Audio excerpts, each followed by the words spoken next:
We've been all there, completely exhausted and messy at the same time in our school. And guess what? I used to feel that way every single day, feeling ugly, looking in the mirror after school, exhausted, and wondering, why does people have a beauty and brain at the same time?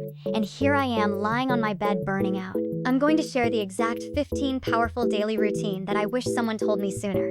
The Morning Glow Up Habits 1-6. The way you start your morning really does set the tone for the entire day. My old mornings were pure panic. My new mornings are peaceful on purpose. Habit 1. Wake up without panic. The first rule of a better morning is this: do not grab your phone first thing. My old self would roll over, turn off my alarm, and immediately get sucked into the black hole of notifications, emails, and other people's perfect-looking lives.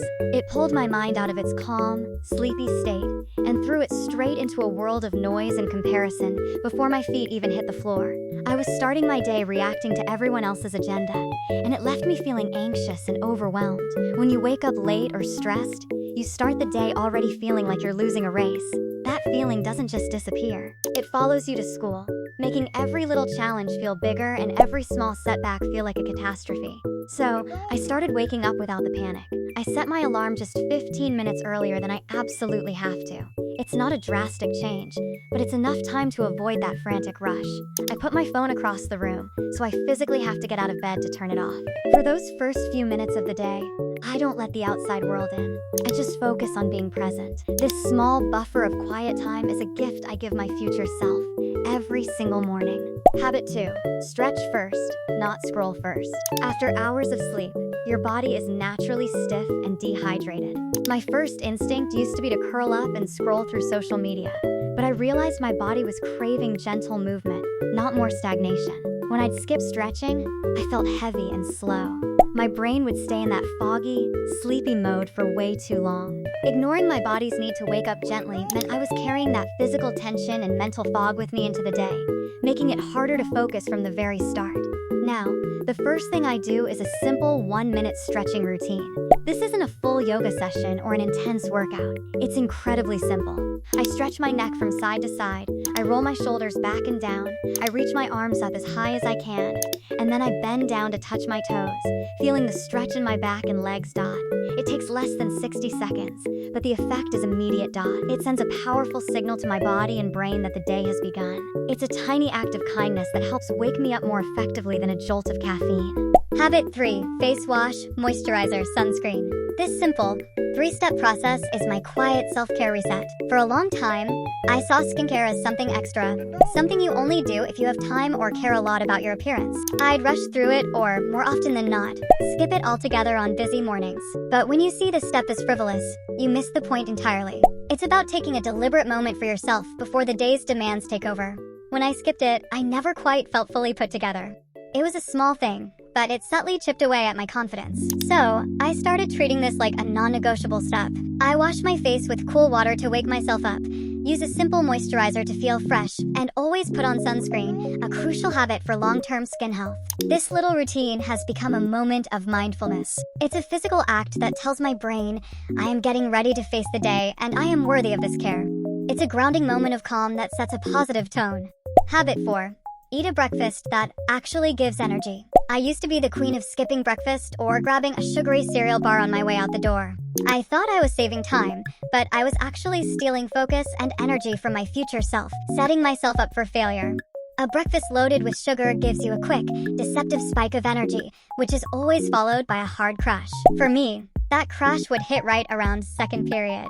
I'd feel weak, cranky, and completely unable to focus on what the teacher was saying. My brain was running on empty, and it was a struggle just to keep my eyes open, let alone learn anything. So, I started choosing breakfasts that provide steady, lasting energy. This doesn't have to be complicated or take a lot of time. I go for something with protein and fiber, like eggs and toast, oatmeal with fruit and nuts, or a smoothie with Greek yogurt and spinach. This one change was an absolute game changer for my mid-morning energy slump and dramatically improved my ability to concentrate in class. Habit 5. Pick one main character detail. Trying to achieve the perfect look every single morning is exhausting and a surefire recipe for decision fatigue. I used to waste so much mental energy standing in front of my closet, trying to make every single part of my outfit flawless. But if you aim for perfection everywhere, You'll just end up feeling stressed and rushed. You spend 20 minutes trying to get your hair just right, only to realize you're late and you haven't even packed your bag yet. This chase for perfection was actually making me feel less confident because I felt like I was always falling short. That's why I adopted the main character detail rule. Each morning, I pick just one small thing to focus on that makes me feel good. It could be styling my hair in a way I love, wearing my favorite necklace, putting on a bold lipstick, or choosing an outfit that I feel really confident in. The rest can be simple. By focusing on just one detail, I get that little boost of confidence without the pressure of perfection. It's a small glow-up step that makes me feel intentionally put together, not chaotically thrown together. Habit 6. Leave home with a calm mind. The final moments before leaving the house can be the most chaotic. The frantic search for keys, the last-minute scramble for a textbook you forgot to pack, that was my daily reality, and it started my day with a jolt of adrenaline and anxiety. When you wait until the last minute to get your things together, you carry that panic with you into your school day. You arrive feeling frazzled and disorganized, and that feeling can linger for hours, making it so much harder to settle down and focus on learning. That initial frantic energy sets a negative precedent for how you handle stress for the rest of the day. So I made a rule to make my mornings as boring as possible, because boring mornings are peaceful mornings. Before I even think about leaving, I do a quick 3-point check. Bag, water, planner. I make sure my homework is in my bag, my water bottle is full, and I have a clear idea of what my day looks like. This simple checklist takes less than a minute and prevents that last-second panic. It allows me to walk out the door feeling calm, prepared, and in control. Section 2. Thriving at school. Habits 7 to 8. School itself is a marathon of focus and social energy. I used to let it drain me completely. Now, I've learned to protect my energy so I can finish the day strong. Habit 7. Protect your energy at school. School is incredibly overstimulating. You're constantly switching subjects, navigating complex social dynamics, and trying to absorb tons of information all at once. I used to give my energy away to everything and everyone. I'd be texting under my desk, getting involved in hallway drama, and letting my attention get pulled in a million different directions. But when you keep switching your attention all day, your brain gets tired fast. By lunchtime, I was so mentally drained that I had no energy left for my afternoon classes, let alone for homework later. I was giving away my most valuable resource for free, so I learned to become a fierce protector of my energy. During class, I try to be fully present. My phone is on silent and zipped away in my bag, out of sight and out of mind. I focus on taking useful notes that capture the main ideas, not just pretty ones. In the hallways, I'm friendly, but I steer clear of draining conversations or gossip. By being intentional about where I put my focus, I prevent my energy from leaking out all day long, saving it for what truly matters. Habit 8. Take the lunch break seriously. I used to see my lunch break as just a time to refuel on food as quickly as possible, often while scrolling on my phone, cramming for a test, or finishing an assignment. I wasn't actually taking a break at all. I was just changing the type of work I was doing. But lunch isn't just for food. It's a crucial mental and emotional reset button in the middle of a demanding day. If you eat too fast, stay tense, or flood your brain with more stimulation from your phone, you don't really rest. You go back to class feeling just as wound up and mentally cluttered as you were before. You miss a critical opportunity to recharge your mind and body. Now, I take my lunch break seriously. I find a relatively quiet spot to eat, away from the loudest part of the cafeteria if possible. I try to eat without distractions for at least 10 minutes, just focusing on my food. I make sure to drink water and take a few deep breaths to let my mind and body truly pause. I'll still chat with friends, but I try to avoid stressful topics like upcoming exams. This intentional pause makes a world of difference. It breaks the day into 2 manageable halves, and I go into the afternoon feeling refreshed and refocused. Section 3. The wind down and recharge. Habits 9 to 15. How you end your day is just as important as how you start it. My evening routine is all about transitioning out of school mode and preparing for a restful night so I can do it all again tomorrow. Habit 9. Come home and change fast. The moment I used to get home, I'd drop my bag and collapse onto the couch, still in my school clothes, and immediately start scrolling on my phone. I was physically home, but my brain was still stuck in school mode, carrying all the stress and exhaustion of the day with me. But staying in your school clothes makes it incredibly difficult to transition. Your brain associates that outfit with the stress, pressure, and demands of school. It makes it harder to relax and makes starting homework feel like an even bigger chore because there's no clear separation between school you and home you. You never fully switch off. So now, the very first thing I do when I walk through the door is change into comfortable clothes, sweatpants, an old t-shirt, anything that feels like home. This simple act is a powerful psychological trigger. It signals to my brain that the school part of the day is officially over and the rest and recharge part has begun. I'll usually grab a small snack and a glass of water at the same time. Habit 10. Take a short reset, not a long crash.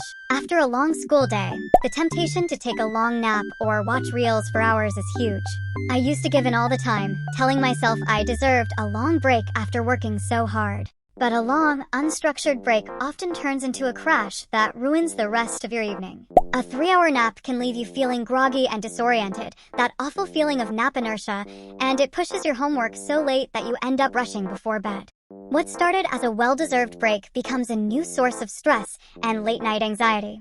Instead, I implemented a structured, short reset.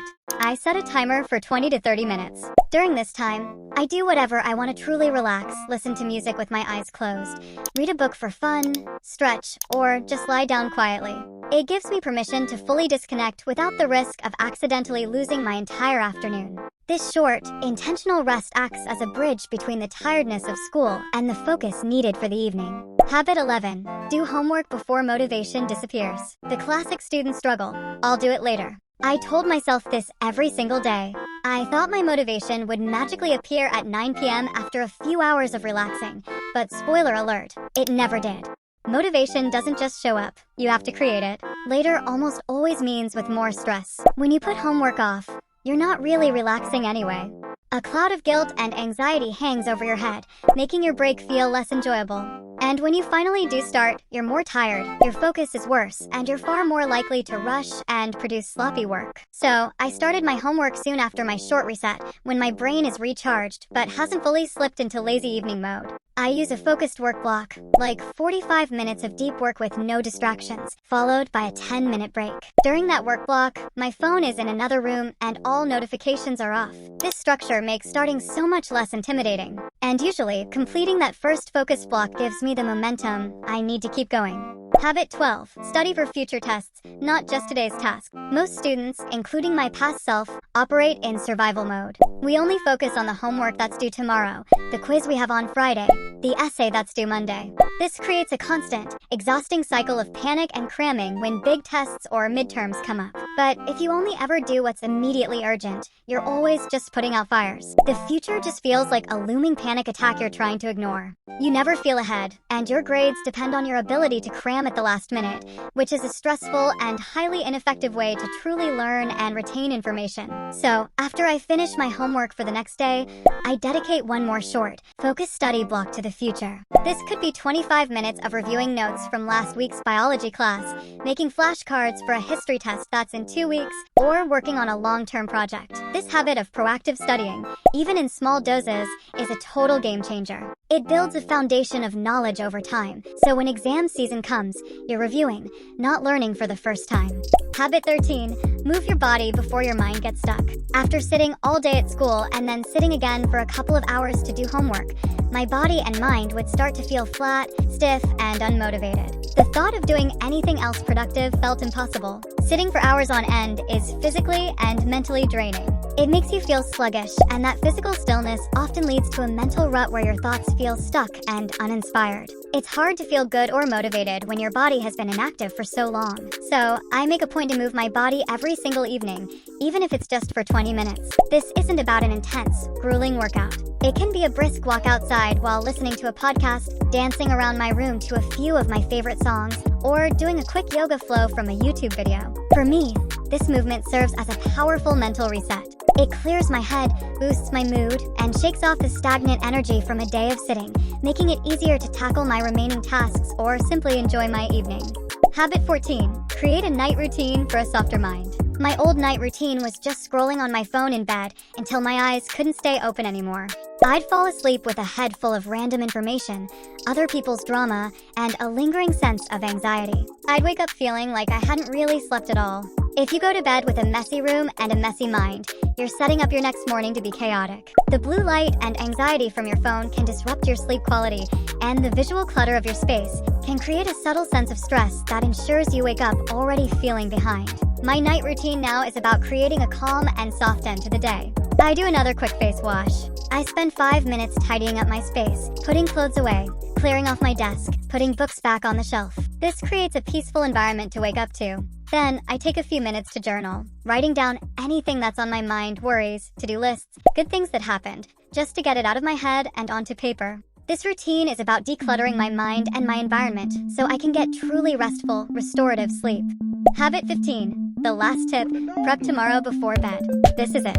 This is the single habit that ties the entire routine together and guarantees a better morning. I used to leave everything for the morning rush, thinking I'll have time. I never did. If you skip this final step, you are basically choosing to make your next morning an emergency. You're deciding ahead of time that you will wake up and immediately be thrown into a state of rushing, decision-making, and stress. All the calm you might have felt from a good night's sleep vanishes in an instant. Therefore, the very last productive thing I do each day is prepare for the next one. This is the ultimate gift to your future self. I lay out my clothes for the next day. I pack my school bag completely, checking that I have all my homework and books. I fill my water bottle and put it in the fridge. I charge my devices next to my bag. And I look at my planner one last time to know what's coming. This entire process takes maybe 10 minutes, but it completely eliminates morning chaos. It ensures that you wake up in control, not in a panic.